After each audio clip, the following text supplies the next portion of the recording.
મિન્ટુ બોલી, ડોક્ટર મારી તબિયત બરાબર નથી, મને બસ દરરોજ ચક્કર આવ્યા રાખે છે, તમે મને દવા આપો જેનાથી હું જલ્દી ઠીક થઈ જાઉં. ડોક્ટર બોલ્યા, મિન્ટુ આ બીમારીનો ઈલાજ તો મારી પાસે નથી અને મને લાગે છે કે શાયદ આ બીમારીનો ઈલાજ કોઈ પાસે નથી. મને લાગે છે કે તું હવે ઝાઝા દિવસ સુધી જીવી નહીં શકે, તું બસ આરામ કર.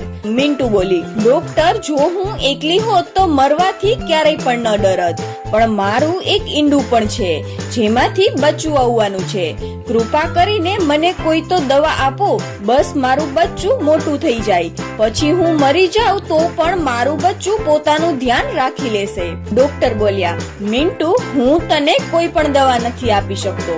પછી મિન્ટુ નિરાશ થઈને ત્યાંથી ઘરે પાછી ચાલી જાય છે. મિન્ટુ તેના માળામાં નિરાશ થઈને બેસી જાય છે. મિન્ટુ બોલી, હવે હું શું કરું?